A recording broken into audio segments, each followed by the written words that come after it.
Thank you, sir, for the opportunity. So today I'll be discussing immunotherapy-related pneumonitis, risk factors and predictors.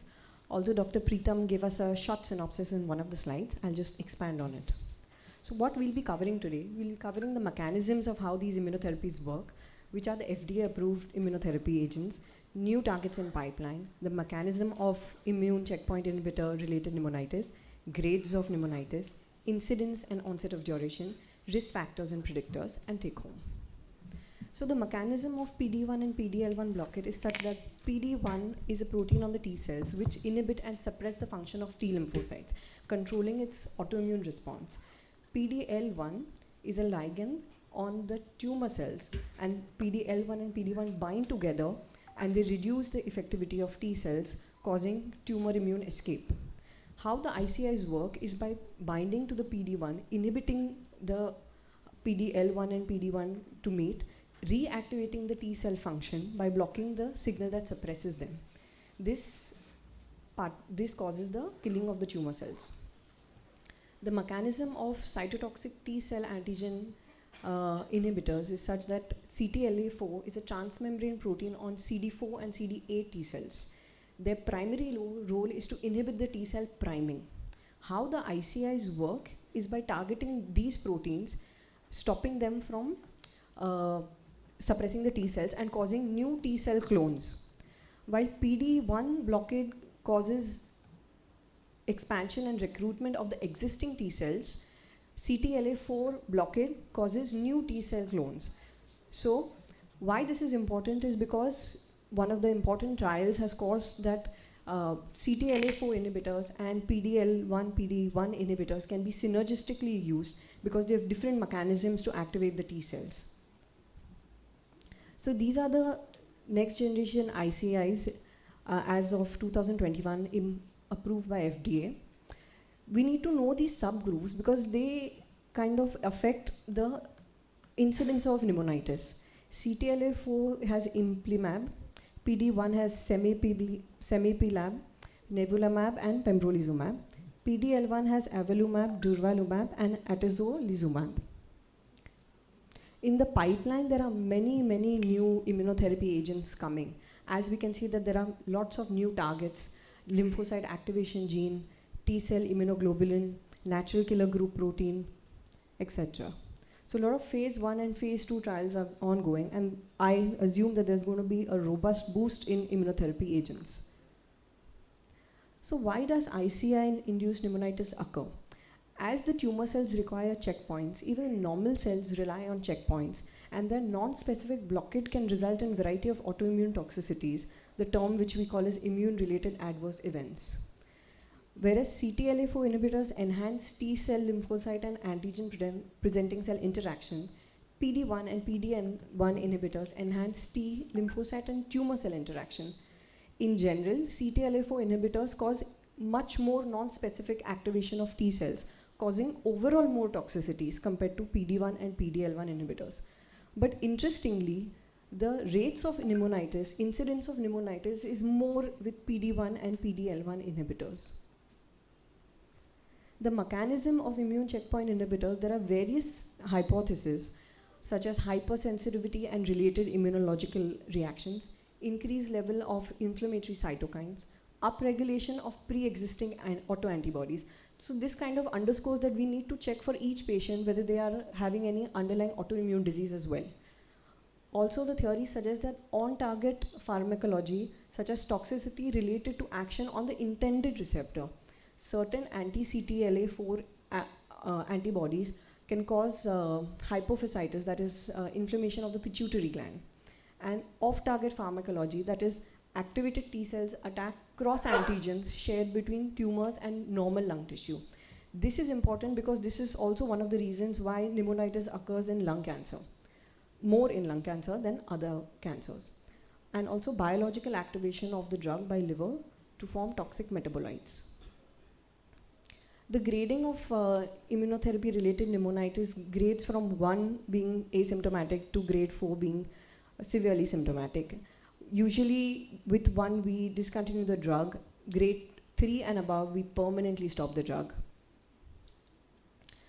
So the real world incidence is varied from various studies, as low as 1.4% to as high as 21.78%. And as we see that major studies are done in lung cancer patients, and most of these patients had received anti-PD-1 inhibitors. The onset of occurrence of pneumonitis in immunotherapy patients ranges from few weeks to few months, depending on the type of therapy and also the type of cancer they are being used for. So it is about 2.3 months earlier in lung cancer patients and more longer in melanoma patients. So we'll go over the risk factors and predictors, and each risk factor, how it affects the pneumonitis. Association with the type of malignancy. As I mentioned earlier, the incidence of pneumonitis is much more in lung cancer. As we see, out of 26 studies with 5,000 patients, the incidence was higher for all grade pneumonitis in lung cancer patients and for grade 3 or higher, especially in lung cancer patients. Association of the type of ICI and combination therapies. Another paper with 19 trials and 5,000 patients showed that PD-1 inhibitors had statistically significant higher incidence for any grade pneumonitis as compared to PD-L1 inhibitors. 35% of this pneumonitis cases were severe. And also very interesting to note that treatment-naive patients had a higher incidence of all grade pneumonitis as compared to patients who had received immunotherapy earlier. All in all, we must remember that the incidence is higher in PD-1 inhibitors than PD-L1 inhibitors than CTLA4 inhibitors.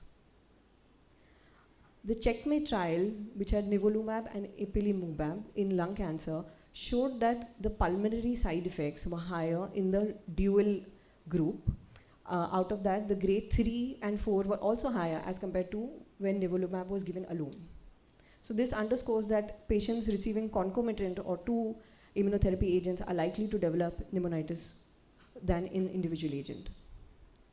Another interesting study which studied peripheral blood biomarkers for early diagnosis severity in immunotherapy-related pneumonitis patients showed that about 10% of their patients developed pneumonitis, out of which the histological subtype was squamous cell carcinoma, which was most associated with immunotherapy-related pneumonitis.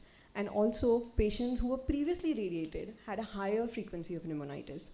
Another interesting outcome from this study was that ICI monotherapy was associated with a higher risk of pneumonitis as compared to patients who were receiving immunotherapy and chemotherapy concomitantly. Another interesting study in which the role of the safety and toxicity profile of SBRT and concurrent immunotherapy was studied. 54 patients received SBRT and concurrent either single or dual immunotherapy versus 63 who received SBRT alone.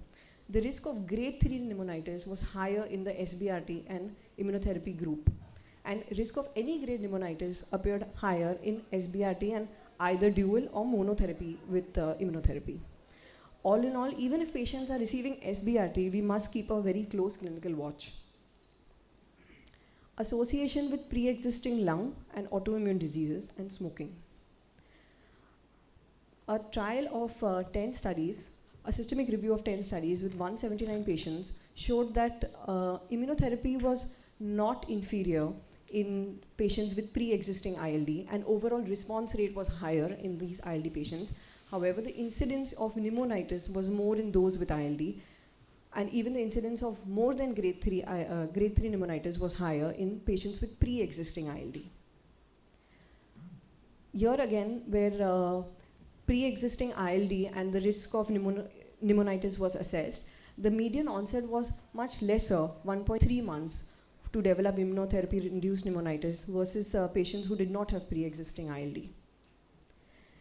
Another study, single institute study, where about out of 102 patients, 19 patients developed immunotherapy in lung cancer. We see that there is a really strong association in heavy smokers and in those who had a poor performance scale for all grades of ILD, all grades of immunotherapy. And for those with having a poor performance scale, they had a higher chance of having grade 3 immunotherapy-related pneumonitis. So smoking and ICS, there's some good news and some bad news. Heavy smokers, because of the DNA damage, they have a better response to ICI treatment.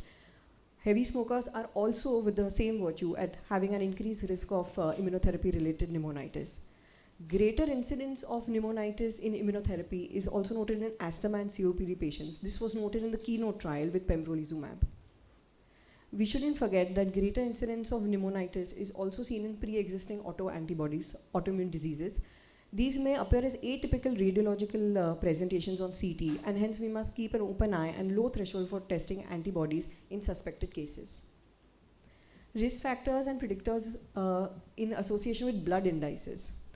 So this study which we covered earlier, which had about 10% of patients having pneumonitis in advanced lung cancer, showed that high IL-6 levels were associated with severe grade and a poor prognostic marker. Also, studies have shown that elevated neutrophil to lymphocyte ratio have been linked to development of particularly pneumonitis. And interesting for all of us pulmonologists to note that absolute eosinophil count has also been noted higher in pneumonitis patients. So the absolute eosinophil count can work as a predictor marker prior to the development of symptoms, although more studies are needed to establish the causative role and relation. Association with radiology patterns, see multiple patterns are seen. We see organizing pneumonia, ground glass opacities, reticular patterns, hypersensitivity like pneumonia, pneumonitis, NSIP pattern, even sarcoid-like reaction, pleural effusions. But none of these patterns are associated with the clinical outcomes or the severity, other than just acute interstitial pneumonia, which is frequently seen in grade 3 pneumonitis. So I'll sum it up that the onset of symptoms may vary from 1 month to 5 months.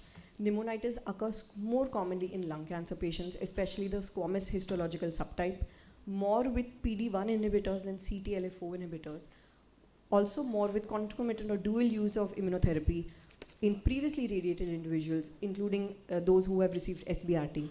In pulmonary comorbidities, pre-existing ILD, heavy smokers are at higher risk, and even those with ECOG scale of 2 or more.